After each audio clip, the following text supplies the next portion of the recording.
Howdy, y'all. Gonna go for a dialect there. Might as well try. It's Yep. Tuesday. Yeah, just it's Tuesday, July 26th. I was feeling a dialect, so I just went with it. But it also means it is time for another episode of the Mediavine Summer of Live, where the weather is hot, but the content is even hotter. I am Jenny Guy with you as always as your host. And I wanted to say, whether you're live with us now or catching this episode on replay, thank you so much for making time for yourself and your business and joining us. It means a lot. Our goal with these episodes, like with all of the content that we put out at Mediavine, is to provide you with education and tools to help you take your business to the next level. But today's episode is just a little bit different. Rather than talking with you about how to get to the next level, today we're going to discuss what to do when you get there. So it's a little bit different. We're talking all about the mechanics of scaling. And I have a terrific expert guest on the show today to share all of their knowledge. For the first time, I wanted to welcome Ricky Kesler. Ricky, welcome. Thank you so much for coming. I'm glad to All be right. here. We're so glad you're here. I'm going to talk about your very impressive self for just a moment. So Ricky Kesler is one of the founders of Income School. For over 7 years, he's been teaching on YouTube and all across the web about how to use content to drive organic traffic and how to monetize that content to generate a fantastic income, which who doesn't, a fantastic income, we all want that.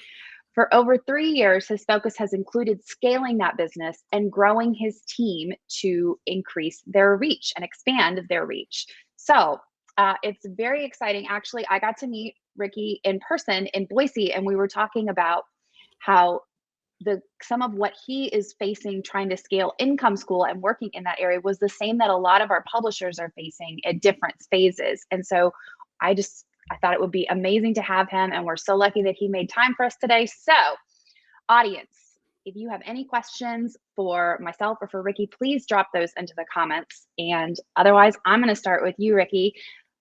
This is potentially an obvious answer for this question, but I want all of us to be on the same page. So when we talk about scaling our businesses, what exactly are we talking about? Yeah, for me, when I talk about scaling, I'm referring to taking the things that I'm able to do with my business, with my content business or whatever it is, and then multiplying that output. That usually just means I've got to bring on other team members or some sort of other resources that allow me to take that and just grow it beyond what I can do in the time and the resources that I have available to me. That is a great answer. Very helpful. And before we go on, for anyone who might not be aware, will you tell us about Income School and what it is and what it does? Yeah.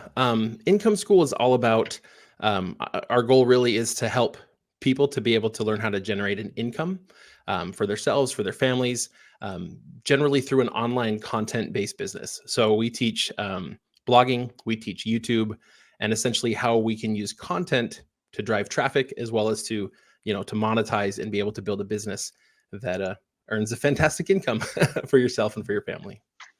Love that fantastic income part again. Okay, so now that we've established Income School, which you are a co-founder of, and then also what we're talking about when we're talking about scaling, I'm going to start with a hard one. How do you know when it's time to scale without taking too much risk? Because obviously there's some risk inherent in it. No matter what, when you're going to invest, when you're going to expand, there's some risk. But how do you know? Yeah, I think that's a really important question. I think there are kind of a few criteria that I would recommend for people. The first one for me is you have a successful business model or process or something. You're doing something that is working. We don't want to scale something that doesn't work. If something's losing money, let's not make that bigger. And from there, then we need to be confident that there are things we could do to grow the business if we could devote more time or in some cases, if we had a skill set we don't have right now. So sometimes that means acquiring skills that we personally don't have. And then the growth that we expect needs to justify the cost of that growth. So, I mean, it could be that we decide, if I had more time, I could definitely grow this business. But if I hire somebody full time, it's going to cost me this much. And the growth I expect from what they would do is not as much. Again, that would be a losing proposition. And that honestly, that impacts our decision about how we outsource, whether we hire full time, part time, whether we completely outsource that. And then the last thing is, can we stay cash flow positive? Interestingly enough, like one of the biggest things that causes a business to completely fail isn't whether or not the work they do is profitable, meaning it can bring in more money than it costs, but oftentimes the business like just runs out of cash. So whenever you start outsourcing, or not outsourcing, but when you start scaling, oftentimes there are going to be some costs involved, and it might start out kind of negative, especially when we hire. It takes a little bit of time to fully onboard someone. So we need to know that either there's enough cash in the bank, in the business bank account, or there's the business is already successful enough that we can cash flow this and stay positive. Or again, that there's enough cash in the bank account that by the time it's going to take to get somebody up to speed, we're back to positive. So we just never want to completely run out of money. That's one of the things that will stop you dead in your tracks, even if you're doing the right things. So I think if you can meet those 4 criteria, it's probably a good time to start scaling. I'm going to follow back up on that in just a second, but we have a great question from our audience. Leah Ingram says, can you give some 4 examples from a blogging point of view for when you know it's time to scale? Yeah. So, if we are kind of back to that first criterion, right? You have a successful model, you have a successful process, right? I know that if I write 10 articles, then on average, it's going to drive this much more traffic to my site. Here's what that turns into in income. Like, I know this works. If I send out an email newsletter promoting something, then here's essentially what happens, and I know it makes money.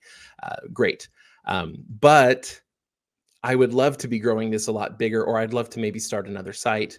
I'm going to get it started on my own, but I know there's only so many hours in the day. Or maybe it's like, I'm tired of doing all the writing. I would like to focus more on maybe creating an info product, or moving on to that big next thing that could help grow the business further.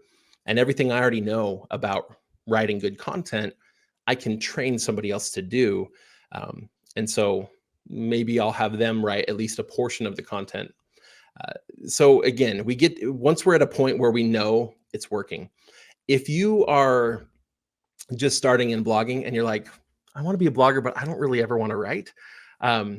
You haven't yet established a process. You haven't actually proven to yourself that this model is going to work for you. And so now trying to scale that, trying to outsource the writing to other people, it doesn't work as well because you haven't proven it for yourself yet. So that's kind of my 4 example there. And then I guess I kind of covered some of the other ones. Like if you're confident you could grow the business if you had more time. So it's either, if I could produce twice as much content, I could grow my blog twice as fast. That only goes so far. Usually it's not just, this blog, if I just added 300 more blog posts, it doesn't scale linearly all the time, right? So we want to be a little careful with that. But usually it means there's something I would like to do. There's some offering I'd like to create. There's something I haven't had time to put out a good email newsletter. And I know that would be so valuable. I haven't had time to do it. So there are things we are confident would grow our business if we just had the time to get there. And then again, along those lines, it's like, if I had an email newsletter, I could promote more products. I'd be better at affiliate marketing. I could push this info product I've been thinking about creating. So, okay, cool. The value that I expect to get from that is greater than the cost of bringing someone in part-time or outsourcing certain aspects of my work, etc. So we have to always make some assumptions in there. We don't know the future and how much something's going to grow or increase our profits or anything like that. But that's true in any business. You have to make some assumptions. And so if you can't be confident in your assumptions, then just err on the conservative side. Assume you're going to make a little less than Like, take what you think is probably going to happen and maybe back off that just a little bit and determine, what can I feasibly pay, or, what can I invest that would still be worth it? And if it makes sense numerically, then yeah, let's move forward with that. I love the dream big, plan conservatively. Yeah. Get your nest egg in that way. And I think combining, we have as creators, we have so many ideas sometimes, thinking, oh my gosh, if only had time for, but I also think that those ideas can come from things that you're being asked to create by your audience. Or if you haven't asked your audience, ask them, what do they want from you that you're not giving, and how could you do that? So I think those are great ways. I want to zero in, because I know you're a numbers guy from our conversation in Idaho. Mhm. And almost everything that you said in those 4 steps, which were all really logical, seem tied to really specific numbers. So can you tell us, when we're not, what if we're not a numbers person? Where's a good place to start for those numbers on establishing a baseline when you're looking at those 4 steps? Yeah, that's I mean, the way I like to, I guess the simplest way I can think to look at it, even if you're not really a numbers person, is um, it's hard for me to think not in numbers, but to step back and just think, like, you know, what what will it cost? Like, what is the cost going to be? And you can think in very round numbers. It could be like, um, I would need to pay this many dollars an hour for this type of person, or blog posts are costing about this much a piece, and you can find that sort of information on all over the place on all the different content writing services, right? So you could kind of put together, just figure out round numbers wise, like, what is this going to cost? I think we have to be willing to do a little bit in the numbers, even Oh if we're not yeah. going to build out a complex model. And then we just have to, like, I would just take, like, how much are we earning right now? And then if most of your income is coming from your content, like affiliate marketing, um, and then ad revenue, right? Uh, how many blog posts have you written? So if you're earning $1,000 a month, and you've written 100 blog posts, then great. I'm earning about $10 a blog post. I probably shouldn't pay $100 a blog post then.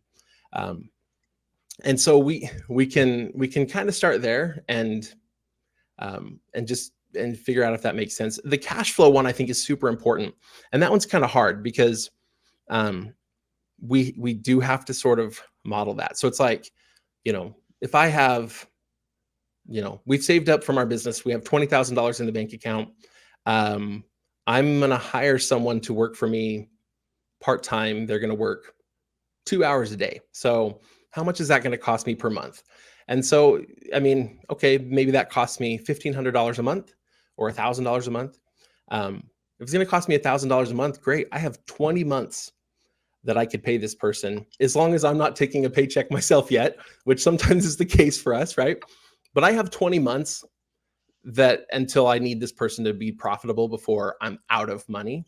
So we've got some time. Like, I'm confident we can make that work. If it's like I have $500 in the bank, I certainly don't want to commit to paying someone $1,000 a month, because I'm going to run out of money 2 weeks into this whole thing. So, I mean, just simplify it. We don't need to get super complicated and build huge spreadsheet models. Let's just simplify it. Like, add up the things I pay for each month, add up the income each month, and just, we're going to add on another expense. Like, can we stay positive month to month? And if we can't stay positive, then do we at least have enough in the account that, can last us 6 months? Then okay, yeah, we'll get it figured out by then. If not, maybe we have to rethink things. And having that cushion set up and knowing how long. And I also love the idea of, where are my main sources of income currently? Yeah. And then attaching a numerical value to what your existing content is. And I think that's, I mean, in a way, it kind of feel like it's a little mercenary, but at the same time, it's exactly what you have to do if you're going to think about scaling. It Right. becomes less, you have to be thinking about those things. Absolutely. Okay, so we've decided to take the plunge. It's time. We're going to spend money to make money. Where do we start? Is it connecting with new people? Is it looking at new software? Is it talking to your trusted team? Is it time to build a trusted team? Yeah. I love the trusted team. I like the mastermind or kind of the advisory group concept. I think all of us should try to create a group of kind of a trusted team. Not like our own team. I'm not talking about employees. I'm talking about the other people we kind of consult with. There are lots of great people in the Mediavine Facebook group, right? Who are doing this, and we can start by kind of asking our questions there and using the group as sort of a trusted group when we have specific questions. But I have found we've done a few small group events for some of our members over the years, and most of those groups decided while they were together that they wanted to stay in contact, and they treated each other kind of like a mastermind group. One of those groups has an annual in-person meeting for everyone that can attend, and we've participated in that the last couple of years, and it's awesome. And most of them, this is where they're at. They're scaling. And so what are they doing? They're coming with like, well, here's how I do it, and here's the process I created for writers and for editing and all this. And others are saying, oh, well, that's really neat. I did this, and they're helping each other out. I think that's a great place to start. Is if you don't have a trusted team, I would work on establishing one. We do a lot of this alone as content creators, and then beyond finding those friends and advisors and stuff, which is super helpful, like, because there's so many things that are going to be specific to your situation. But so having people you can go bounce those things off of, I think, is super important. But from there, then what I like to do is take the specific needs I have in my business and take those needs and turn them into specific responsibilities and processes that I can outsource, or that I can give to somebody else. So I want to be specific about what I'm having this person do. I think one of the big mistakes a lot of people make when they start to scale is they say, well, I'm going to hire somebody else and they're just going to like do everything I do. They'll just do some of it for me. And that usually doesn't work. You have actually probably developed a lot more skills in content creation than you realize you have. And most people don't have those yet. So you're going to have to train them on everything. And then in the end, you end up having two people doing everything. And I found that people often end up making the mistake of duplicating their employees' work rather than allowing that to multiply. So typically what I'll try to do is take something that I can remove 95% off of my plate, and now I'm just the manager of that thing. So we need to figure out what those things are, and that's going to help us figure out what direction we're going to go when it comes to scaling. That is terrific feedback. Realizing that potentially you don't know how much you know quite a bit, and finding those, being really methodical about the thing when you're bringing someone else in, rather than all of the things. Here's the one thing that you can start with. I love that. Well, I'm going to actually throw a question out to the audience. If you have scaled or you're starting to think about scaling, what's making you think it's time? What's leading you down that path? What signals are you getting that you're ready? And then to follow up with you, Ricky, when we were prepping for this episode, you highlighted two areas of scaling you really wanted to zero in on, and that was building your team and outsourcing correctly. We've already started talking a little bit about building your team. That doesn't even necessarily have to reflect on hiring, but why these two aspects? What made you zero in on these two? Yeah, I think when we talk about scaling, building your own team quickly comes to mind. It's like, oh, I want to grow my business, so I need to hire some people. But getting the right team members on board, and getting people that really kind of buy into the mission and are going to really support that growth that you have like in your mind, it's really hard to do. Hiring people is expensive. It's risky. Now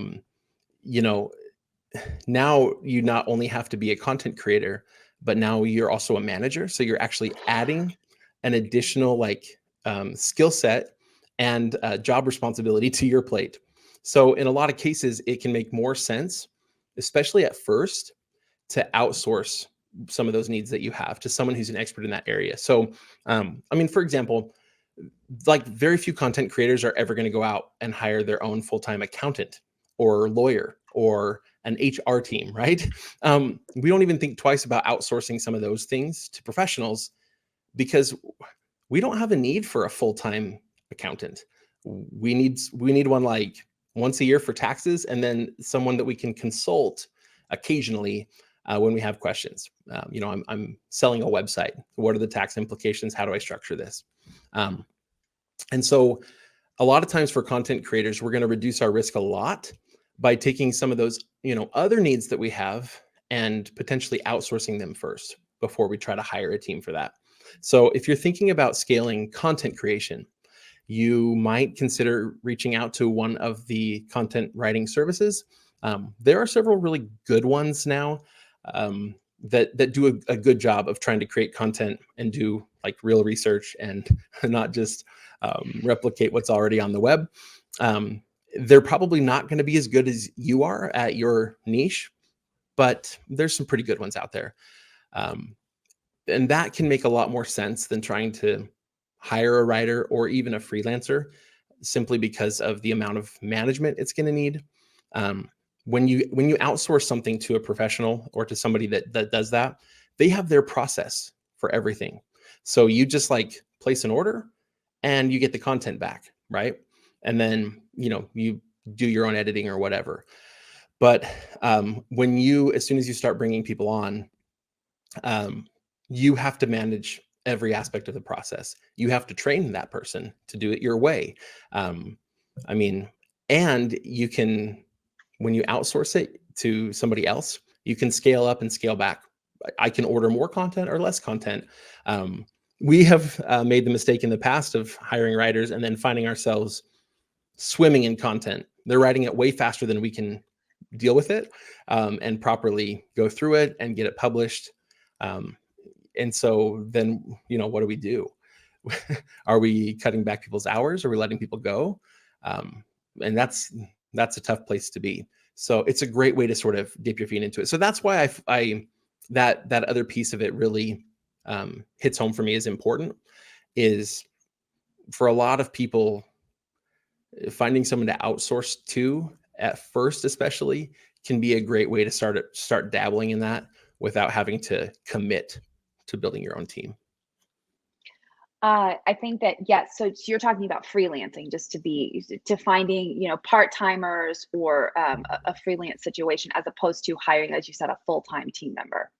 Right. Or even there are situations or there are some things where we can scale simply by paying somebody else whether a freelancer or another business that does the thing that we need done. So Right. Content writing, there are some great content writing services there. That's one example, but I think in a lot of cases, a freelancer is probably going to be the best fit, simply because there are things that we want that we need in our business that there just aren't professional services for, just because it's kind of a different business model than what people are used to. So yeah, a little bit of both. And there's different ways to do it. So what criteria do you use? How do you screen? What are you looking for? Yeah, if I'm going to work with someone on an ongoing basis. So, if I'm hiring an accountant who's just going to do my taxes, I don't worry as much about this. I just want to know that they're competent and that they know maybe some of the specific nuances of my industry. But if there's somebody I'm going to work with repeatedly, a freelancer or somebody I'm going to hire, either way, then, the baseline is they have to have the skill to do the job. That's kind of the resume says they have it, then, maybe we can test for it a little bit, but really if they have the skill, they have the skill. But then beyond that, especially for a hire, I want people who kind of buy into whatever the mission of the organization is. For us, we're very mission driven. It's all about really trying to provide the best resources for people to create a good content business. That's what we're all about. So everything we do, it's like, even the marketing that we do, it's like, how do we help people understand this? How do we, guide them toward the best resources that are available to them? So I need people who are going to buy into that. I need people who are going to be able to, especially if we're going to work with them a lot, they need to be able to kind of fit in to what the company culture is, or the culture that we're trying to foster. So, someone who's kind of got a know-it-all attitude, they're not going to work very well here. I don't have a know-it-all attitude. I'm constantly like looking for input and feedback from my team, because I know that together we know more, and we're going to be able to come up with better things if we work together. And so somebody who has that kind of attitude just isn't going to work well here. And they're going to end up kind of alienating themselves from the rest of the team, right? So it's important to me to have sort of that cultural fit. And you decide your culture. So if it's your very first hire, like, is this somebody you would want to work with if you had to spend 8 hours a day with them? Our very first hire, our first full-time hire, we didn't know that he would be a full-time hire when we first hired him. At first, he was working at a remote office, managing part-time writers for us. But later we brought him on as a full-time employee, and so even for like a part-time hire or something like that, I want to make sure that they're going to be able to participate and be a part of that company culture. And then the other thing I look for is if they're self-driven. In any sort of like entrepreneurial business, like, we can't have people who are just like here to punch the clock. Give me a list of tasks, I'm out of here. At the end of the day, I need people who are willing to take responsibility for their area, and then come to me with ideas and do the things that they know that I would do if I were doing their job. Even our video editors have met this criteria.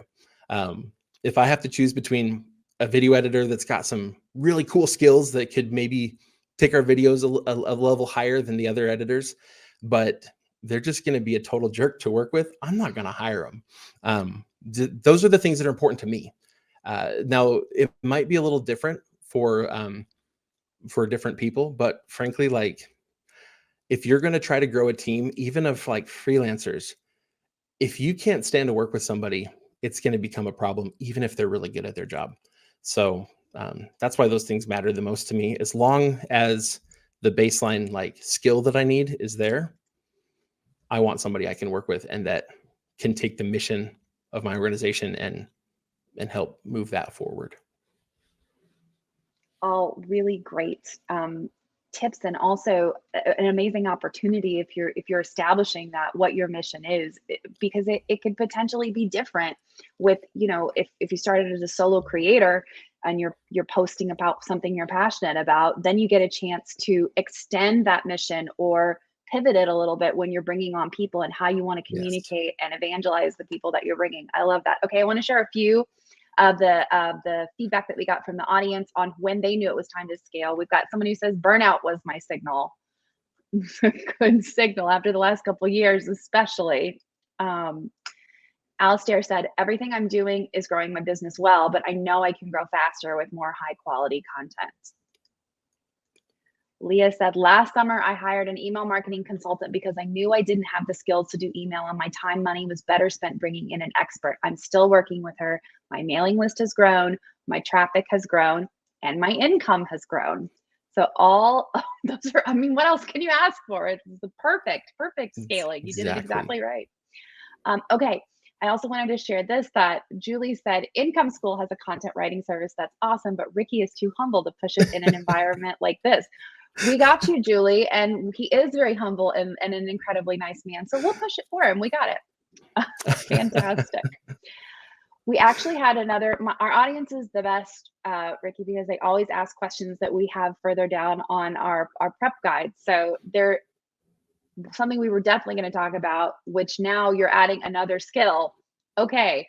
So you're bringing people on, but now, like you said, you're now a manager, which, holy cannoli, that's a completely different thing that you've maybe never done before. So how do you manage your team And what tools are you using for monitoring? Yeah, it can be tricky. So, um, at first, the first tool that we decided we needed was something for communication. We wanted to be able to, instantly communicate, in a way that, like, email just doesn't make a lot of sense within our team. Um, so instant messaging makes sense. We started using Slack, right? We wanted to be able to manage projects, and we treat each video we create kind of like a mini project. It has certain steps in a workflow that it goes through.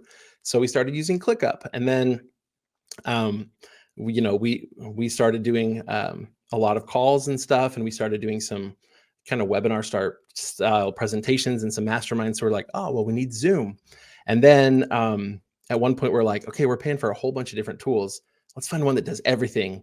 And so then the only tool that did all the things we wanted was Microsoft Teams, and it works fine, but it doesn't do any of the things as well as the other tools. So now we're like, it's tough. So, but some things that are really important. One is, especially now that you have people, like, your expenses are going up as you scale. Your expenses go up, and hopefully so does your income, right?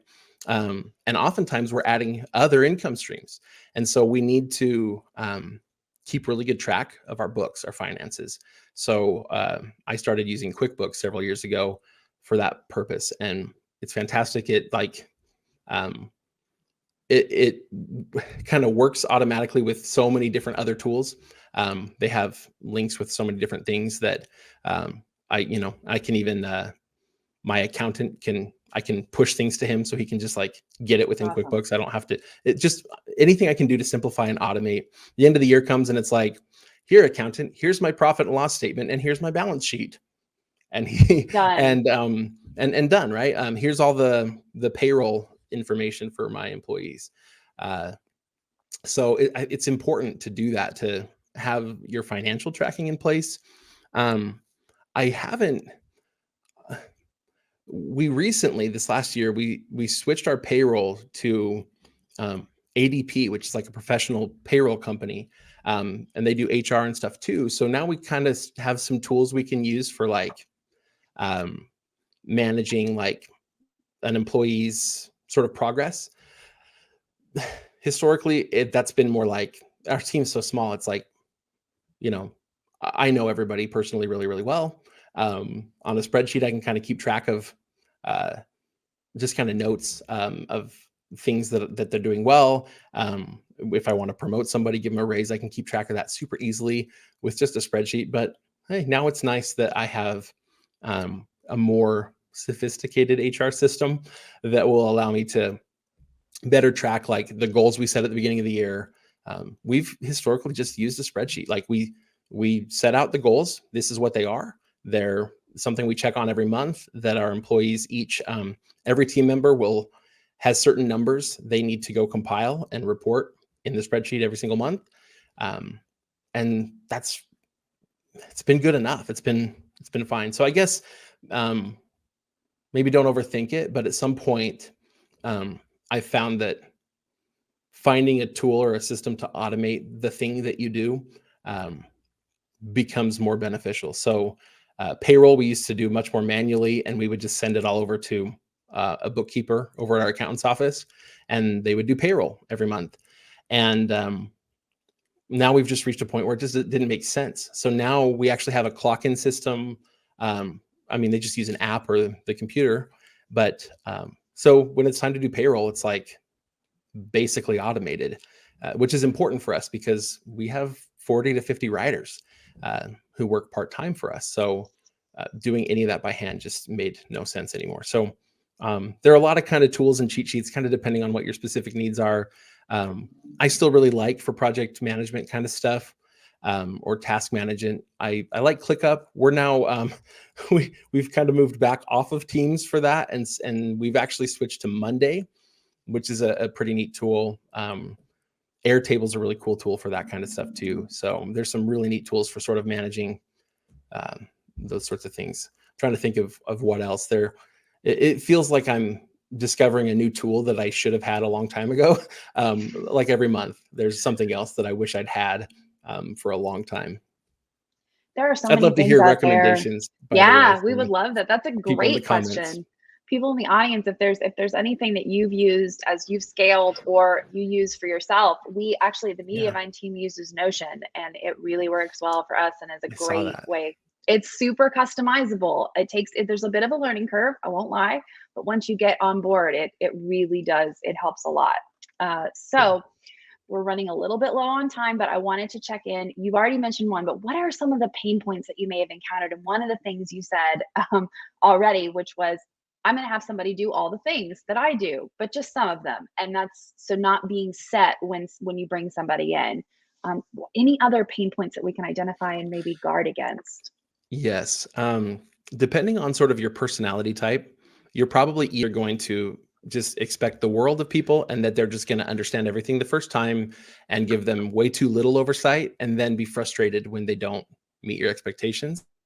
Or you might find yourself being so protective of this business you created that you end up micromanaging everything, and sometimes even duplicating the work of the people you hired. Um, if every article we outsource to somebody else, we go through with a fine tooth comb. In the end, it's like, how much time did you really save? Um, I completely rewrote that article, and so it wasn't worth it. And so at some point, we have to decide that the training is good enough and have some trust, and then what we can spot check work, right? And we can watch for outcomes of that work. If over time we see that, articles written by this person are really, like, on average getting half the traffic of my articles, it's like, okay, cool. Now let's go try to figure out why.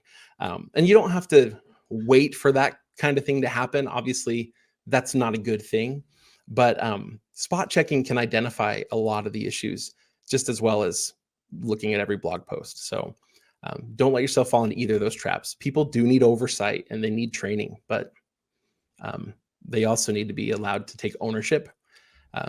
I also, along those same lines, I'm sorry, I know we were going long, No, um, it's great. uh, but along those same lines, like, people feel way more fulfilled in their jobs most of the time when they do have some ownership of the work that they do. And so when people are being micromanaged, it's extremely frustrating. So don't do that either.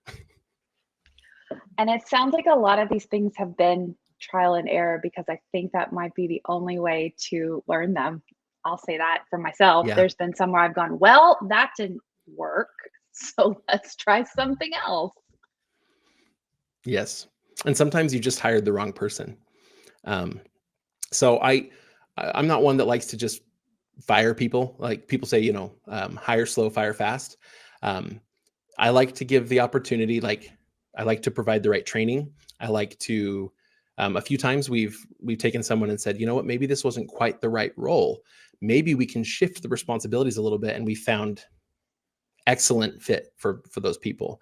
And there have been a couple times where we just kind of had to work with someone and say, I don't think this is working. What do you think? And usually they agree and they're like, yeah, I don't think this is the right fit.